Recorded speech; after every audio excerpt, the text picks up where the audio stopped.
Hello everyone. आज की video में हम बात करेंगे जो एयर फोर्स का एक्स और वाई ग्रुप का जो एग्ज़ाम होता है एयरमैन सिलेक्शन के लिए, उसमें जो इंग्लिश का पोर्शन आता है, आपको पता है इंग्लिश का जो है 20 मिनट में 20 क्वेश्चंस करने रहते हैं। तो उसी का हम लोग सिलेबस देखेंगे, क्योंकि कल से मैं इंग्लिश की क्लासेस जो है रेगुलर वे में लाने वाला हूँ। तो इसलिए पढ़ाई करने से पहले हमें ये तो पता हो कि हमें पढ़ना क्या है। तो इसलिए आज की वीडियो में हम बात करेंगे कि सिलेबस क्या है हमारा इंग्लिश का, इंग्लिश में कौन कौन से टॉपिक हमारे एग्ज़ाम में पूछे जाते हैं और क्या क्या हमें पढ़ना है। तो ये हम लोग देख लेते हैं। पहली बात तो एक हमारा जो है शॉर्ट पैसेज आता है। इस वीडियो में हम एग्ज़ाम पैटर्न और सिलेबस दोनों की बात करेंगे, ठीक है। तो देख लीजिए, पहले जो है आपका एक पैसेज आता है। तो पैसेज अभी तक आप 12th स्टैंडर्ड तक भी आपके पैसेज आते थे एग्जाम में। उस पैसेज में और इस पैसेज में क्या अंतर है ये भी आप समझ लीजिए। यहाँ पे जो आपको पैसेज मिलेगा वहाँ पे आपको क्वेश्चन मतलब पैसेज को अंडरस्टैंड समझना होगा, उसके आपके समझने के ऊपर आपको जो है आंसर्स देने, आपकी क्या अंडरस्टैंडिंग लेवल है, ठीक है। वहाँ पे आपको मैचिंग मिलता था। पैसेज में एक लाइन में दिया गया है कि अ बॉय नेम्ड रमेश, फिर वहाँ नीचे क्वेश्चन पूछा गया what is the name of the boy, तो वहाँ आपने लिख दिया रमेश। तो यहाँ मैचिंग आपको नहीं मिलने वाला है। यहाँ पे आपको अपने समझने के उसमें जो है लगाना है। अब देख लेते हैं क्वेश्चन विल बी सेट, किस आधार पे सेट किया, टू जज अंडरस्टैंडिंग ऑफ द पैसेज, आप कैसे मतलब पैसेज को समझते हैं। टू ड्रॉ इन्फेरेंस, ठीक है। टू जज अंडरस्टैंडिंग ऑफ वोकेबलरी, ठीक है। उससे आपको एक मीनिंग भी पूछी जाएगी। जैसे पैसेज में कोई भी मीनिंग लिखी हुई है, वर्ड लिखा हुआ है, मान लीजिए कोई वर्ड है, मान लीजिए ब्यूटीफुल लिखा हुआ है, ठीक है। तो वहाँ आपसे एक क्वेश्चन में ये भी पूछेगा कि what is the meaning of the beautiful in the passage, मतलब पैसेज में कोई वर्ड होगा उससे आपकी मीनिंग पूछेगा। ब्यूटीफुल पैसेज में नहीं लिखा होगा, ब्यूटीफुल की मीनिंग पूछेगा कि ये पैसेज में लिखी हुई है, ठीक है। तो ये तरीका है। तो मेन चीज आपका समझने पे रहेगा, कॉपीड आपको वहां पर नहीं मिलेगा कि डायरेक्ट रमेश कानपुर गया था तो क्वेश्चन पूछ दे कि रमेश कहाँ गया था, तो आप कानपुर बता दो। तो इस तरीके से नहीं होगा, ठीक है। कॉम्पिटिटिव एग्जाम का है ये पैसेज। तो आप पैसेज समझ गए। 4 क्वेश्चन पूछे जाते हैं, 4 या कभी 5। तो आपको वैसे ही तैयारी करनी। फिर ग्रामर में देख लेते हैं, ग्रामर 1 दिया है। सब्जेक्ट वर्ब एग्रीमेंट पूछा जाता है, ठीक है। ये मैं आपको पढ़ाऊंगा मैं आपको सारी चीज़ें सीरियल वाइज पढ़ाऊँ। Forms of verb and errors in the use of verbs, ठीक है। यूज ऑफ वर्ब से एरर आती है, ठीक है। कहाँ पे कौन सी वर्ब हमें यूज करनी है ये भी हमें ज्ञान होना चाहिए। Sequence of tenses and errors in the tenses, ठीक है। यूज ऑफ टेंस में भी एरर पूछा जाएगा, एरर किस तरह से। Transformation of sentences, compound, complex, simple, negative, ठीक है। ट्रांसफॉर्मेशन में भी आपसे क्वेश्चन पूछा जाता है। अफर्मेटिव है, ये सारे मतलब सेंटेंस के टाइप हो गए। Compound, complex, simple, negative, affirmative, comparative degree, positive degree, superlative degree, all degree, ये सारी चीज़ें मैं आपको पढ़ाऊंगा। एक भी टेंशन लेने की जरूरत नहीं है। एग्जाम में जो आएगा वो हमारे सिलेबस से बाहर नहीं होगा। आगे हम देखेंगे, आगे दिया है ग्रामर 2, ठीक है। सबसे पहले हम लोग ग्रामर शुरुआत करेंगे। जैसे यहाँ दिया है formation of words, noun from verb and adjectives, adjective from nouns and verbs, adverbs from adjectives, मतलब नाउन फ्रॉम वर्ब्स, ठीक है। ये समझ रहे, and adjective, noun from adjective, इस तरीके से मिलेगा। फिर डिटर्मिनर्स आपका, अब ये मेन ग्रामर पोर्शन चल रहा है, ठीक है। डिटर्मिनर्स आपसे पूछा जाता है, जो कि आपको एक टॉपिक वाइज ये पढ़ने पड़ेगा। एरर वगैरह भी आपको मतलब एक लेक्चर में तो समझा ही दिया जाएगा, लेकिन उसकी आपको क्या करनी रहेगी, प्रैक्टिस बहुत करनी रहेगी। प्रैक्टिस भी मैं पूरी कराऊंगा। यहाँ पे बात कर लेते हैं प्रीपोजिशन की, ठीक है। प्रीपोजिशन से ये समझ लीजिए कि ये फिलर में पूछ लिए जाते हैं और एरर भी बन जाती है preposition. Noun and pronoun, adjective, adverb, conjunction, modals, ठीक है। एक लास्ट पॉइंट है clauses, noun clauses, adverb clauses of condition and time and relative clauses, ठीक है।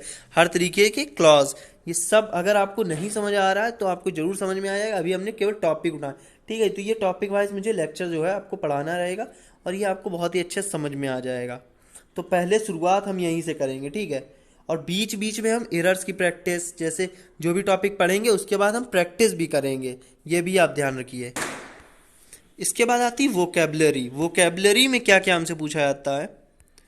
Synonym and antonyms, sorry, synonyms and synonym in context, antonym and in context, one word substitution. एक video पड़ा हुआ है one word substitution का, उसमें इस video में आपको बहुत ही मतलब ऐसे क्वेश्चन मिलेंगे, ऐसे वन वर्ड सब्स्टिट्यूशन मिलेंगे जो हमेशा एग्जाम में आए हुए हैं और रिपीट हुए हैं। वीडियो आपको लिंक के डिस्क्रिप्शन में मिल जाएगा। अगर जो बच्चे पहली बार कर रहे हैं तैयारी तो वो देखें या बाद में कभी देख लें, लेकिन जो पहले कर चुके हैं, जो एक पेपर दे चुके हैं, 2 पेपर दे चुके हैं, अगर वो इस वीडियो को देख रहे हैं तो वो उस वाली वन वर्ड सब्स्टिट्यूशन वाली वीडियो जरूर देखें। आपको खुद समझ में आएगा कि वो वीडियो आपके लिए कितना हेल्पफुल है। अगर जो तैयारी कर रहा है, जो एग्जाम दे चुका है, उसे पता होता पेपर किस तरीके का।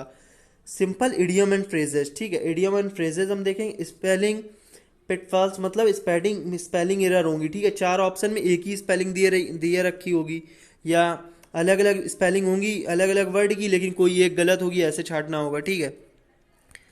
और word often confused selecting the correct word fitting in a sentence, ठीक है। हम ये ऑफिशियल सिलेबस जो एयरमैन सिलेक्शन बोर्ड की वेबसाइट में पड़ा हुआ है वो हम सिलेबस देख रहे हैं। और मुझे तो पेपर के बारे में पता ही है, जब मैं 2-3 साल से इतने सालों से पढ़ा रहा हूँ तो मुझे पता है। बाकी आप लोग देख लीजिए, ठीक है। तो ये हो गया आपका। आगे हम लोग देखेंगे नरेशन, ठीक है। हाँ, लेकिन ये बात सही है कि इंग्लिश में ऑनलाइन पहली बार पढ़ाने जा रहा हूँ, ठीक है। तो थोड़ा बहुत गलती हो तो आप लोग देख लीजिएगा, लेकिन बस मेन चीज़ क्या है कि आपको समझ आना चाहिए। और आपको मेरा बिल्कुल मुझे विश्वास है कि आपको समझ में ज़रूर आएगा, बाकी आप समझ लीजिएगा। नरेशन, ठीक है, नरेशन भी बहुत ही अच्छे से पढ़ा दूंगा। नरेशन में कोई दिक्कत नहीं होती है बच्चों को, और 12th स्टैंडर्ड तक तो आप पढ़ के आते ही हैं, तो ज़्यादा कुछ इसमें बताने का रहता नहीं है। फिर आता है एक्टिव पैसिव, ठीक है, ये भी आप 12th तक पढ़ के आ चुके हैं। कुछ जो थोड़ा हाई लेवल का रहेगा वो मैं बताऊंगा तो पूरा ही, लेकिन क्या ध्यान देने वाली बात है, इस पे ज़्यादा वो रहेगा, ठीक है। और एक क्वेश्चन जो आता है आपका वो यहाँ पर जंबल वर्ड से भी आता है, ठीक है। एक क्वेश्चन ही आएगा जंबल वर्ड का, एक आएगा पैसिव वॉइस का और एक आएगा नरेशन का, ठीक है। जंबल की आपको अच्छे से प्रैक्टिस करनी रहेगी, इनकी प्रैक्टिस तो हो ही जाएगी, जंबल की प्रैक्टिस आप बढ़िया से कर लेंगे। और मैं अब आपको थोड़ा पेपर का पैटर्न बता देता हूँ कि आपको 4 से 5 क्वेश्चन आएंगे पैसेज के। इसके बाद अगर फिलर्स की बात करें, इस साल की एग्जाम की अगर बात करें तो फिलर सबसे ज़्यादा पूछे गए हैं। फिलर से आप मान के चलिए कहीं ना कहीं 6 क्वेश्चन आपको जरूर देखने को मिलेंगे एग्जाम। अब अगर हम लोग बात करें, फिलर्स हो गए। अब अगर स्नोनिम एंटोनिम की बात करें तो स्नोनिम 2 मैक्सिमम 2 आएंगे और 2 एंटोनिम मैक्सिमम आते हैं।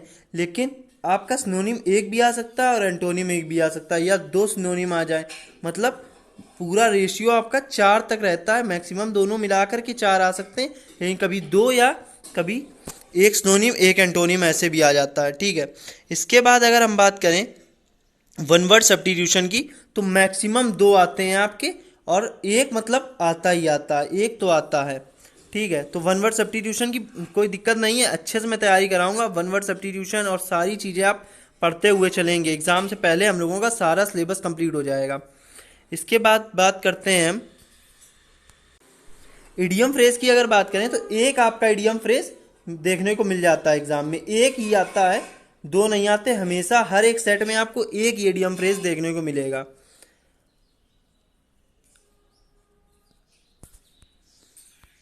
पैरा जम्बलिंग की आपने बात कर ही ली है, जो जंबल सेंटेंस आते हैं वो आपके आते हैं। जंबल सेंटेंस आपका एक या मैक्सिमम 2 आपको देखने को मिल जाएंगे। और अगर जो आपके इरर्स वगैरह आते हैं, इरर्स आपके जो आएंगे वो आपके 3 कभी आ जाते हैं, कभी 2 आ जाते हैं, और 3 या 2 ही आते हैं इरर। और जो आपके फिलर्स आते हैं इसी में आपके प्रीपोजिशन भी आ जाएगी। इरर में भी आपका प्रीपोजिशन से इरर बन जाता है। सारे टॉपिक से इरर मतलब बन सकते हैं, किसी भी टॉपिक से, प्रीपोजिशन से, टेंस से या रीअरेंजिंग से मतलब बन जाते हैं काफ़ी।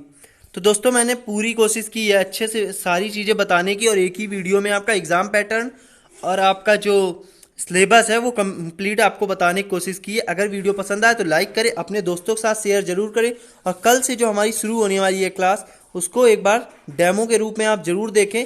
एक बार बस एक टॉपिक पूरा आप पढ़ के देखिए, मेरा विश्वास है आपको समझ में जरूर आएगा, ये आप ध्यान रखिए।